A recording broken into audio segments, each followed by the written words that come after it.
창세기 29장 31절로부터 35절까지 말씀 우리 찾으셔서 제가 한 절, 여러분이 한 절 이렇게 같이 교독하시고 마지막 절은 함께 봉독하도록 하시겠습니다. 창세기 29장 31절로부터 35절까지. 여호와께서 레아에게 총이 없음을 보시고 그의 태를 여셨으나 라헬은 무자하였더라.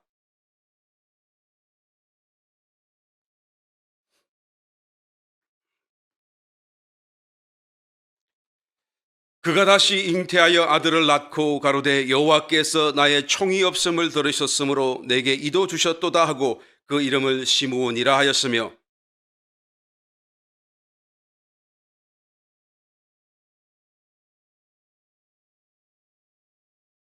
우리 35절 함께 봉독하겠습니다. 그가 또 잉태하여 아들을 낳고 가로되 내가 이제는 여호와를 찬송하리로다 하고 이로 인하여 그가 그 이름을 유다라 하였고 그의 생산이 멈추었더라. 아멘. 오늘 봉독하신 말씀 전후로 계속 연결되어 있는 창세기 기사 속에서 하나님께서 정말 사랑하셨던 한 사람 야곱이라고 하는 사람을 계속 변화시키기 위하여 다루어 가시는 그런 다루심을 말씀하고 있는 것을 보게 됩니다.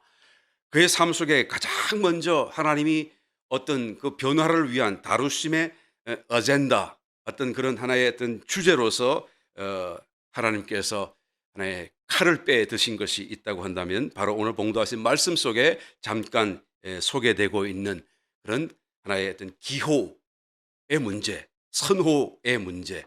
그러니까 내가 무엇을 특별히 좋아하고 또 특별히 무엇을 싫어하고 라고 하는 등등의 자기 자신만의 특별한 어떤 기호, 어떤 취향 같은 것이 있지 않겠습니까?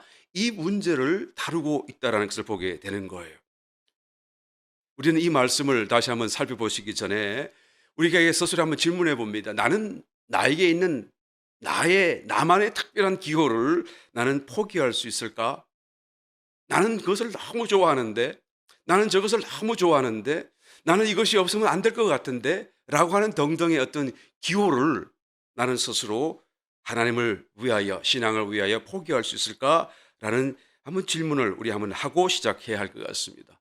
우리가 기호를 포기하고 나에게 어떤 것도 이제는 더 이상 좋은 것도 없고 특별한 것도 없고 또 애착을 가지고 있어 집중할 것도 없다라고 하는 그런 것을 두고 그저 그냥 너무 무관심하고 삶에 너무 무책임하고 이래도 좋고 저래도 이런 것을 지금 얘기하려고 하는 것이 아닌 것을 우리는 알아야 되죠.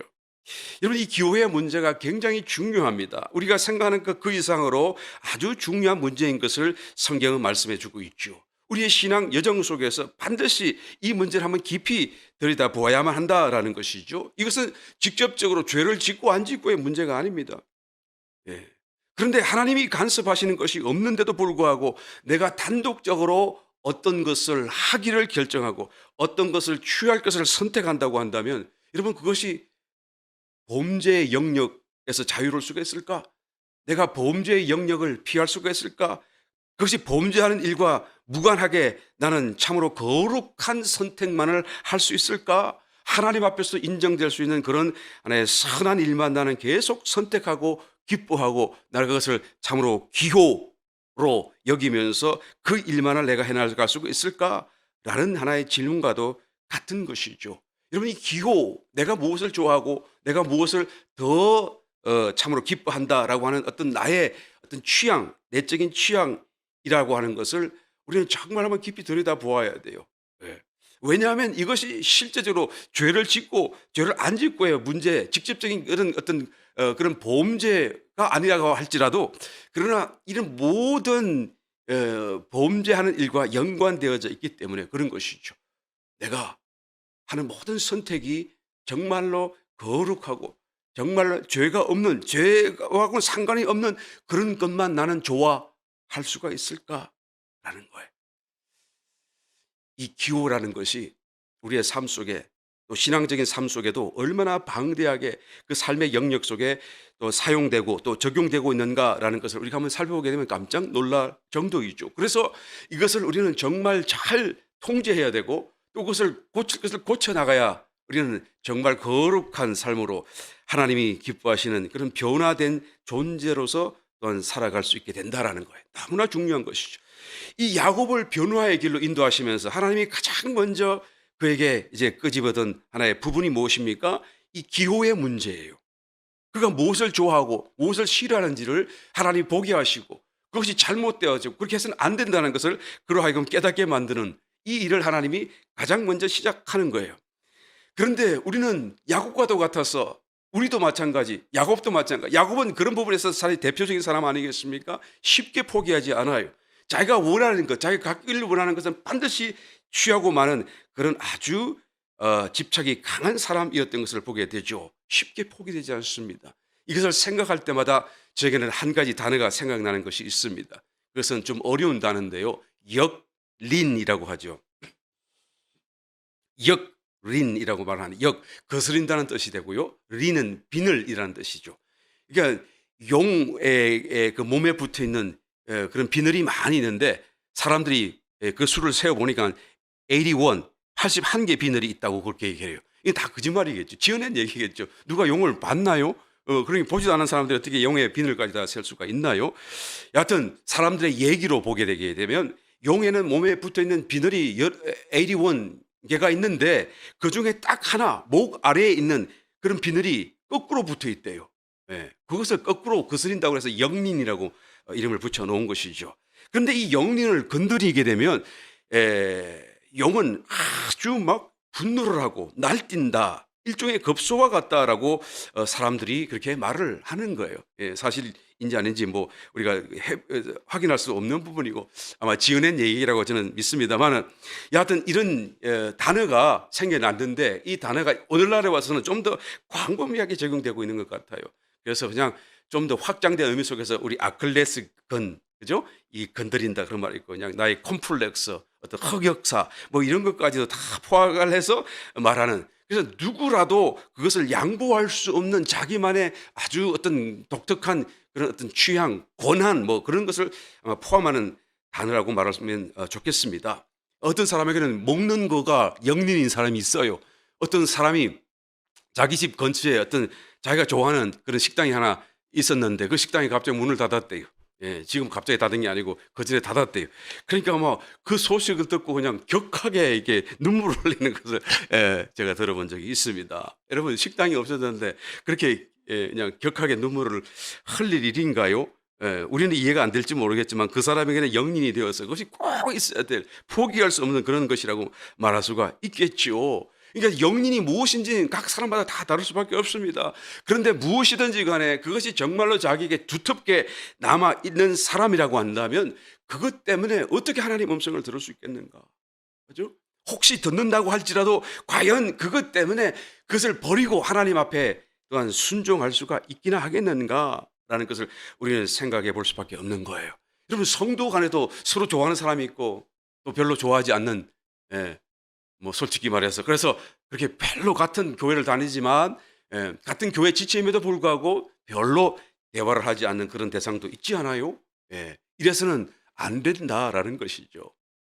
왜? 우리의 기호를 따라서 지금 신앙생활하고 있다라는 거예요.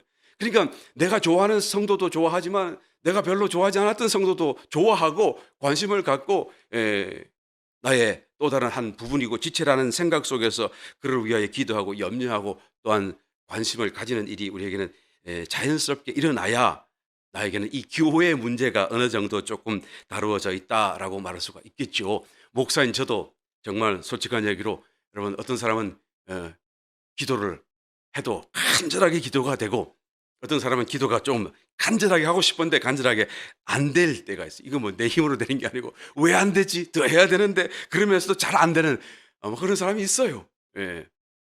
이거 어떻게 할 수가 없네요.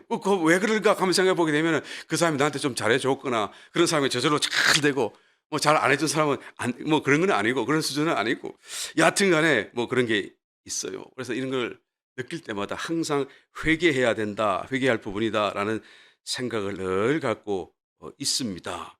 이 야곱이라고 하는 본문에 나타나는 이 야곱이라고 하는 사람은 바로 이런 부분에서 자기 자신의 그런 선호, 기호가 굉장히 강했던 사람이죠. 우리를 대표하는 사람이라고 할 수가 있는 거예요. 만약에 이런 어떤 기호를 갖고 있는 사람이라고 한다면 보험사에 어떻게 감사할 수가 있겠습니까? 어떻게 보험사에 그냥 모든 말씀대로 살아갈 수가 있기나 하겠습니까? 네. 그가 자기 아내로 사랑했던 라헬이라고 하는 사람은 순전하게 자기 자신의 그런 기호를 따라 선택한 선택의 결과였었죠. 창세기 29장 17절 말씀에 가서 보게 되면 그 왜 라헬을 특별히 좋아했는가? 그 언니 레아를 왜 그렇게 좋아하지 않았는가? 이유가 거기 적혀 있어요. 레아는 알력이 부족하고 라헬은 곱고 아리따우니 이렇게 적혀 있죠. 예, 알력이 부족하다 이 말은 시력이 약하고 뭐 그런 얘기가 아닙니다. 이 알력이 약하다 그 말은 부족하다 그 말은 킹 제임스 버전에서는 텐더 아이 눈이 눈매가 부드럽다 그 말이에요. 그러니까 아주 그냥 평상 보통의 그런 얼굴이고 부드러운 그런 얼굴이다라는 이야기인데 거기에 비해서 동생인 라헬이 훨씬 더 곱고 아름다웠다라는 거예요.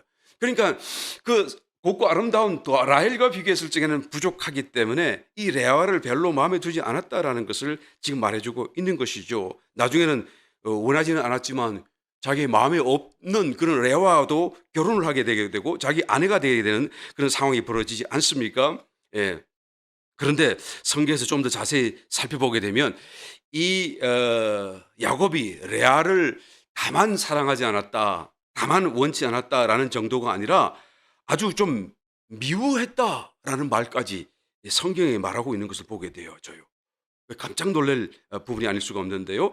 우리 오늘 봉독했던 말씀 31절 가서 말씀을 보게 되면 여호와께서 레아에게 총이 없음을 보시고 그런 말이 있잖아요.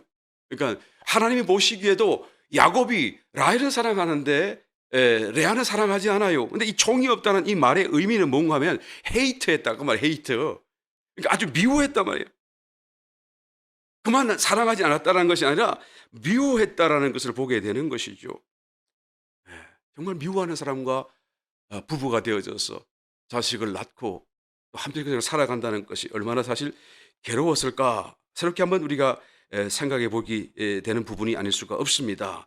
그런데 하나님은요 라헬과 레아 중에 누구를 하나님은 정하시고 뜻하셨는가 성경을 보게 되면 레아를 야곱의 아내로 생각하고 계셨던 거예요.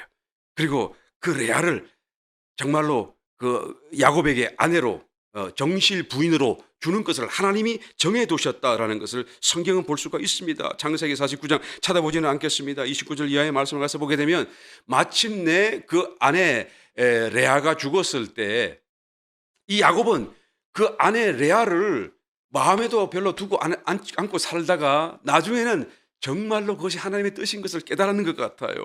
그 레아를 위하여서 이제는 자기의 선조, 아버지, 할아버지가 안장되어져 있는 그 막벨라 굴에 가서 이제는 그 시신을 함께 안장해 두게 되는 것을 보게 되어지죠. 그러니까 라헬은 들어가지도 못하고요. 자기가 사랑했다고 하는 그 라헬은 거기에 들어가지도 못하고 자기가 미워했다고 하는 그 레아가 막벨라 굴에 아버지 아브라함과 사라가 묻혀 있고 아버지 할아버지였죠. 아버지 이삭과 또 리브가가 묻혀 있는 그 묘지에 그리고 자기가 들어갈 그 묘지에 레아를 이제는 장사 지냈다라고 성경이 기록해 주고 있습니다. 제가 지금 막벨라 굴이 지금도 있다라는 것을 여러분 성지순례 갔다 오신 분 아시겠습니다만은 제가 여러분에게 좀 더 실감할 수 있도록 준비를 했어요. 동영상으로서 한 1분 정도 여러분에게 한번 준비했는데 잠깐 한번 같이 보도록 하겠습니다. 계단을 따라 올라가면 가장 먼저 사라의 무덤이 보입니다. 막벨라 굴을 한번 좀 보도록 하겠습니다. 예, 지금 나가고 있네요. 사라의 무덤이 이렇게 보입니다. 저 유대인 쪽 반대편에서도 이렇게 창문을 만들어놔서 양쪽에서 볼 수 있게 했죠. 사라의 무덤을 사이에 두고 기도하는 유대인과 무슬림들. 이들은 무엇을 기도하고 있을까요?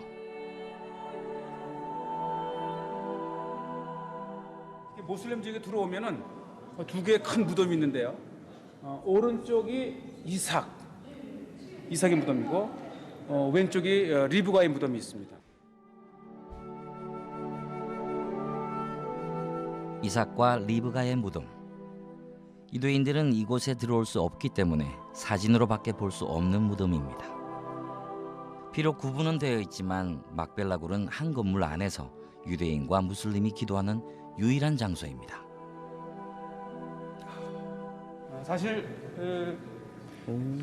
막펠라 굴은 사실 이 막펠라 사원 지하에 있습니다. 바로 이곳이 막펠라 원 굴로 들어가는 입구입니다. 막벨라 굴은 유대인이나 무슬림이나 모두 거룩하게 여기는 장소이기 때문에 원래 굴의 입구는 닫아버렸고요. 등불의 기름을 채울 때만 잠시 엽니다. 오리지널 막펠라 굴은 가정묘입니다. 이 안에 이제 아브라함과 사라, 또 이삭과 리브가, 야곱과 레아의 그 무덤이 이 안에 있고요. 닫힌 굴 입구로 내려가면 200평 남짓되는 굴 안에 3대 족장의 무덤이 있습니다. 여러분 잘 보셨습니까? 지금도 그 막벨라 굴 무덤이죠. 그 무덤이 그대로 보관되고 있다는 것이죠.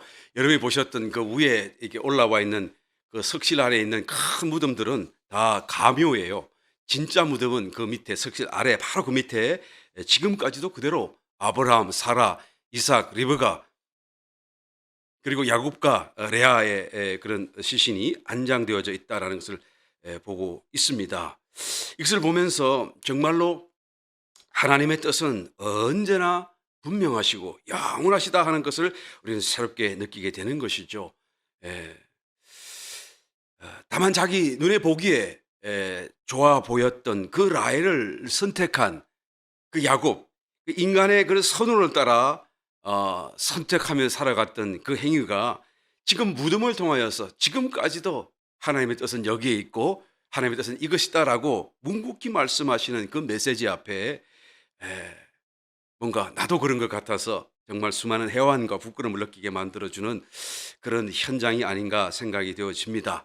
그 막벨라 굴은 바로 예루살렘에서 한 30km 남쪽에 위치해 있고요. 곧 그 위에 이제 베들레헴이 가까이 있죠. 그래서 그 베들레헴에서 이제는 라헬은 죽고 거기에 묻히게 되고 무덤이 라헬의 무덤은 거기에 있는 것을 우리가 보게 됩니다. 여러분 하나님은 우리의 어떤 그런 선호에 따라서 기도하는 경우에 그 기도에 많은 경우에 응답해 주시고 또 축복으로 심지어는 축복해 주신다라는 것을 우리가 체험 속에서 말할 수가 있어요. 우리가 간절히 구하게 되면요. 그렇잖아요. 어린 아이도 그냥 자기에게 해로운 것일지라도 부모가 워낙 강하게 아이가 강하게 그것을 요구하면 부모가 어쩔 수 없이 들어주는 그런 것처럼 말이죠. 하나님도 우리의 어떤 선호를 따라서 드리는 그런 기도에 반드시 축복해서 또 응답해 주신다는 것을 우리는 체험 속에서 우리가 말할 수가 있는 것입니다. 그런데 이런 축복 뒤에는 반드시 어떤 대가가 따라온다는 것도 우리는 알아야 돼요. 하나님이 그 축복만 주시고 끝나지 않는다라는 것을 우리는 성경에서도 찾아볼 수가 있는 것이죠. 왜 하나님이 그렇게 하십니까? 그것은 바로 그 사람을 변화시키기 위해서 바로 거기에서 하나님께서는 뭔가 그 사람을 건져내시기 위하여 그런 기호와 선호만 따라서 살고 있는 그 사람을 이제는 좀 더 다른 차원으로 이끌어가기 위하여서 하나님께서는 축복도 주시지만 또한 함께 어떤 대가를 요구하시기도 한다라는 것이죠. 사실은 알고 보게 되면 이것은 하나님의 사랑입니다. 사람은 사람을 변화시키지 못해요. 나도 내 자신을 변화시키지 못하는데 내가 어떻게 다른 사람을 변화시킬 수나 있겠습니까?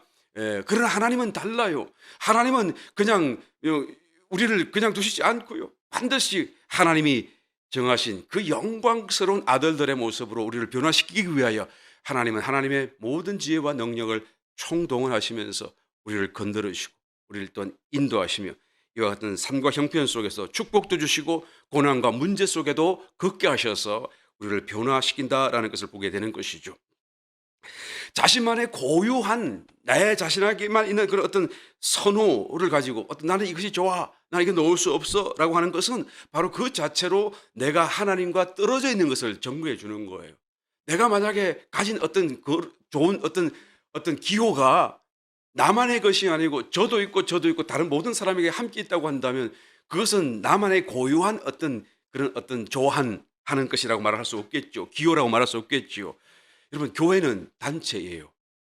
하나님은 이 단체 안에서 머리로 계시고 이 하나의 공동체 안에서 이제는 하나님의 마음과 뜻을 또한 전개하시고 펼치시고 진행하신다라는 것을 우리가 생각해 볼 때 나만의 특별히 나는 이거 절대 좋아. 나 이거 절대 놓을 수 없어. 포기할 수 없어. 라는 어떤 그런 특별한 기호가 있다고 한다면 그것은 나는 벌써 이런 공동체에서 또 하나님의 어떤 그런 어떤 그죠? 공급 안에서 나는 나 홀로 따로 떨어져 있다라는 것을 우리는 알아보아야 한다라는 것이죠.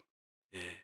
야곱이 바로 그런 사람이었었고 하나님의 말씀을 듣고도 약속을 듣고도 자기의 생각, 자기의 꾀와 방법을 쉽게 포기할 수 없었던 아주 집착이 강한 사람이었었지요.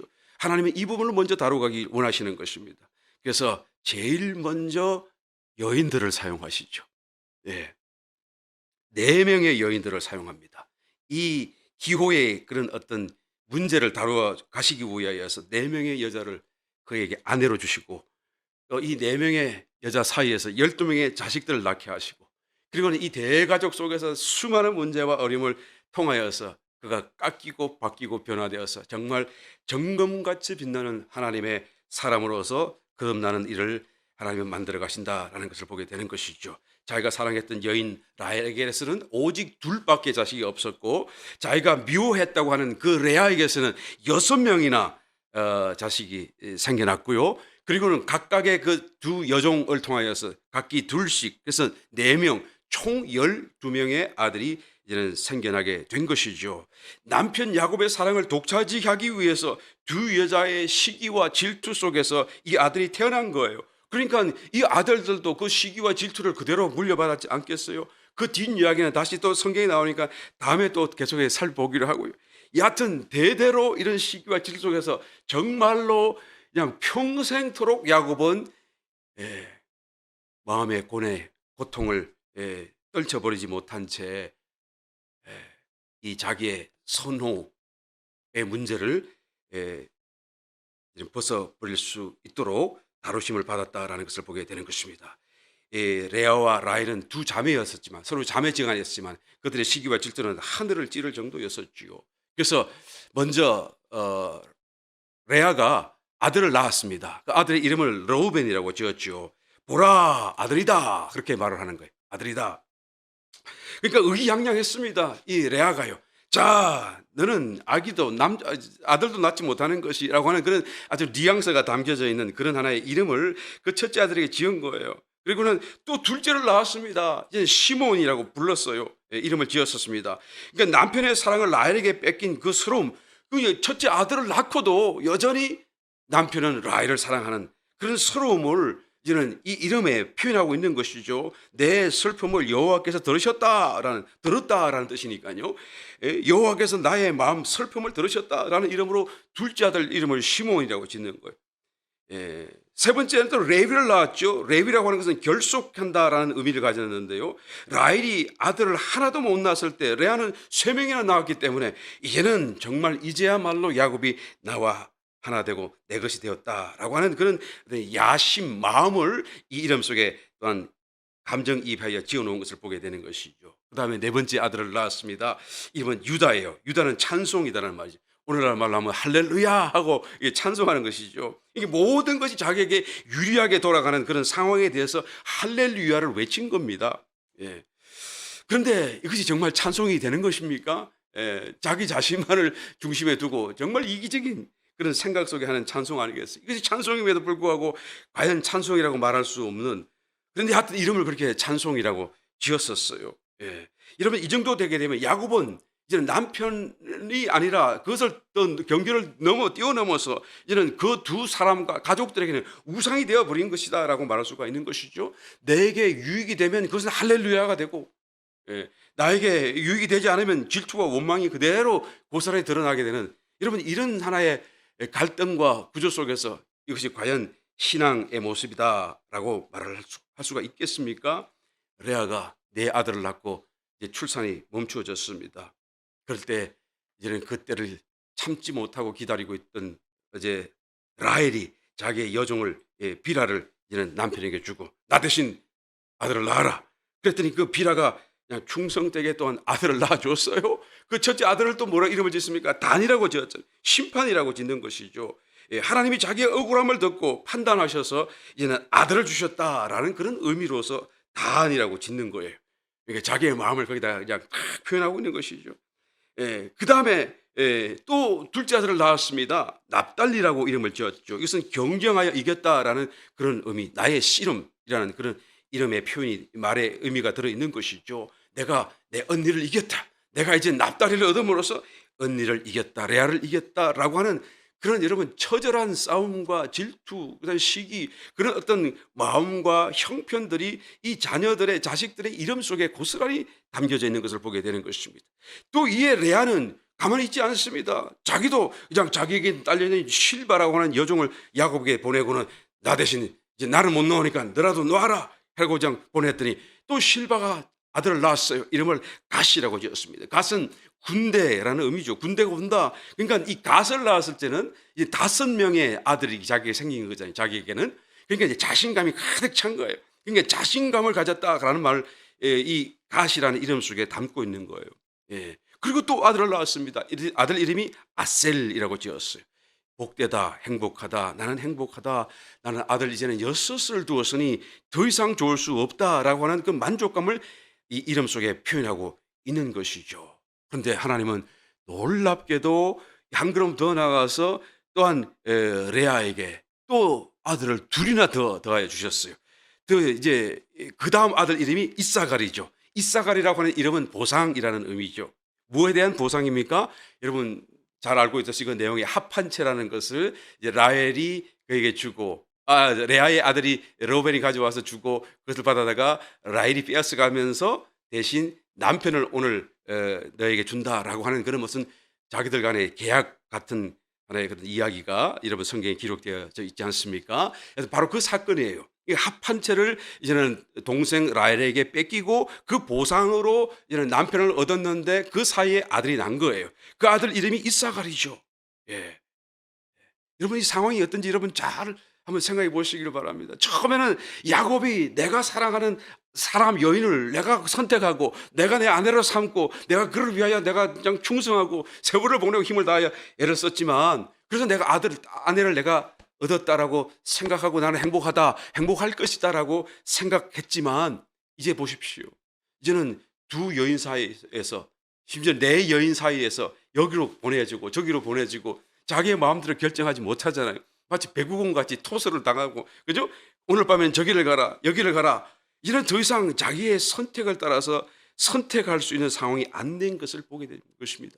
여러분 많은 영적인 하나의 그런 어떤 의미를 여기서 담고 있는 것을 우리는 발견해야 되는 것이죠.